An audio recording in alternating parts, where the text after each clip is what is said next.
What's going on, DC? This video is going to be as short and sweet as possible. It's just showcasing my water DPS loadout and rotation, what I prefer to run, what I've seen the most success with.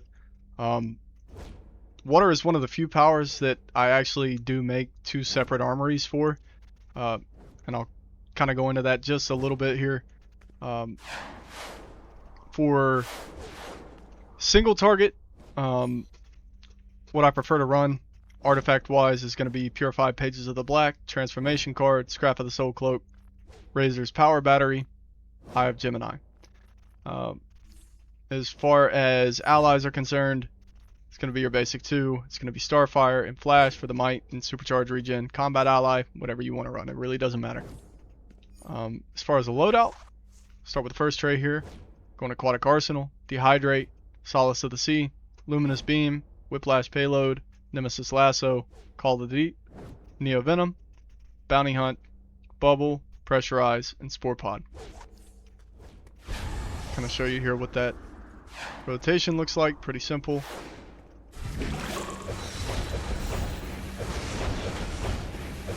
Build up Dehydrate till it's full, then hit Luminous Beam right after.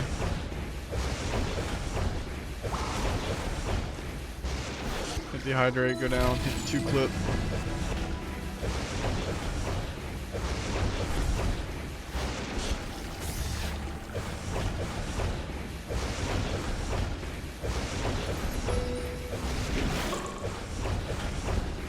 I'm gonna wait until Solace of the Sea is off cooldown.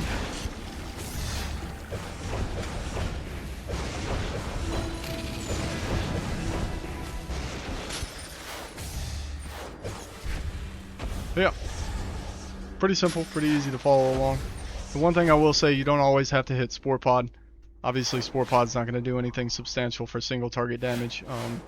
I have it there mostly for scenarios where the boss starts to get cluttered with ads. Spore Pod does really well for those specific moments, especially when you have something like EOG active at the time. You just add into the damage pool. Nothing too crazy going on with a single target. The one thing I will say is I don't see a lot of people running Luminous Beam and Dehydrate, which I think is kind of a loss in a lot of ways for single target damage. Luminous Beam, aside from Dehydrate, is the hardest hitting single target ability in the game. Any power can use it, including water. So having the hardest hitting single target ability plus the second hardest hitting single target ability going back to back in conjunction with each other is going to outperform any 5k and honestly any 10k, other than with the exception of Call of the Deep from time to time when it crits, and they're not supercharges. So that's why I prefer to run both of these in this setup. As far as the AoE setup, and already you're going to see one thing is missing: Water Spouts. Water Spouts is a perfectly fine, acceptable replacement for Spore Pod in my loadout. The only reason I'm not running it is because I recently got Spore Pod. It hits hard on big groups of ads, and it's a fun power to use. Water Spouts, in a lot of ways, is better. You're going to do more damage. It's going to hit everything around you as opposed to just wherever Spore Pod ends up landing. You can miss with Spore Pod, so it's risky. So if you don't like Spore Pod, obviously, just swap it out for Water Spouts, and you can put it right there in the loadout. But for the reason I just gave you, I'm putting it here. As far as the loadout itself, a few minor differences. The only difference as far as artifacts are concerned is I've swapped out EOG for Ebon. EOG really doesn't have a lot of use inside hallways.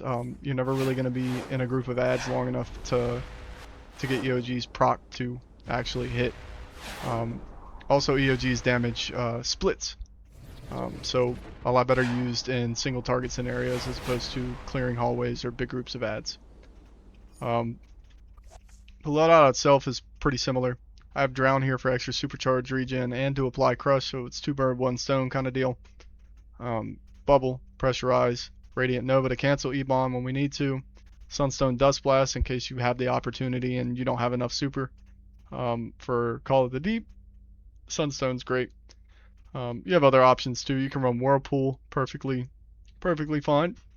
Substitution if you don't have Sunstone.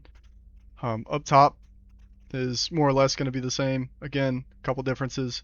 Luminous Beam is getting replaced by Spore Pod or Water Spouts, whichever you prefer. I have Stoke Flames here instead of Solace of the Sea. It really doesn't matter.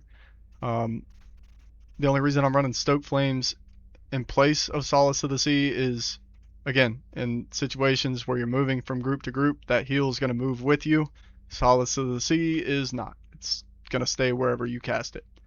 But you can run anything here. You can run your priority if you want to. You can run your amending wave. The only thing I've seen with running those two, if you're clipping into them a lot, is you're really straining the power usage from Ebon. The more powers you use, you're limited to a 12-second cooldown with Stoke Flame, so I can only hit it so often. The rotation itself, pretty straightforward. Again, apply Bounty Hunt. Oop. You pop your 3 clip down at the bottom. My buttons will work with me.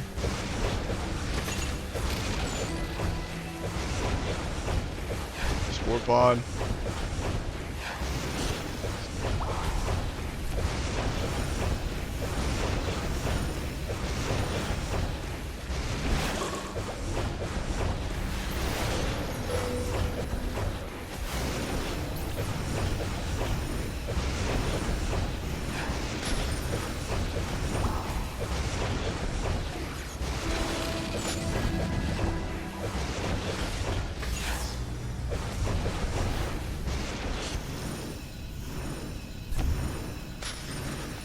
Hmm, 100 mil, that's nice. Nothing insane, you know. It's gonna perform AoE wise, honestly, about the same as any other power is right now, with Aquatic Arsenal, of course. But like I say, there are other ways to run this power. You know, water is the only power in the game right now that has an open sandbox as far as build crafting, just simply because nothing splits damage with water, as opposed to every other power in the game. So you can run it however you want. Substitute things that you don't have. If you have questions of what some of those substitutions may be for certain powers that you don't have, I'm not going to put it in this video here, but I will definitely speak with you down in the comment section below, answer any questions and concerns you may have. Before I end this video, I do want to go ahead and add this part in there. In light of me recently here getting to 100 subscribers, which is a huge milestone for me, especially as a very small content creator. I just recently got started on this platform. I want to do a little giveaway for something I've already made a video about. I have the Absolute Data Superman collection, which is the most expensive collection piece for the Whiplash Payload Iconic. If this is something you don't have, or maybe you do have but you want it on another character, and it's something you're interested in, I'm going to be doing a giveaway for it on a live stream next time I live stream DCUO. I will say the only difference here, as opposed to a lot of other giveaways require you to be there at the time and date that the giveaway is happening to receive your reward. I'm not going to do that. If this is something that you're interested in, leave a comment down below with your in-game toon name. I'll add it to the list of the drawings, and if you're not available during the time of the giveaway, it's okay. And if you win it, I'll hold on to it until it's convenient for you, until our schedules kind of line up, whenever that may be. But yeah, that's going to do it for this video. I hope you fucked with it. If you didn't, I really don't care. You know what I'm saying? This is what I like to run. I know there are people out there that like to know what I'm running, so, you know, these videos are for them. If you're not one of those people, then, you know, I'm sorry. If you fuck with it though, leave a like on the video, subscribe, maybe turn on the notifications as well, so you get updates on future content coming up here pretty shortly. Yeah, that's gonna do it. I will catch y'all in the comments section in the next video, and hopefully I'll see you at the top of the scoreboard. Yeah, peace. Don't tell your dreams to everybody around. Some people smile but wanna see you down. Keep it quiet, don't make a sound. Let your success be what shakes the ground. Haven't earned $1 million yet, but I'm aiming for for the sky. One day I'll fill a stadium, watch the crowd multiply. Talking about my hard work, now they're watching every move.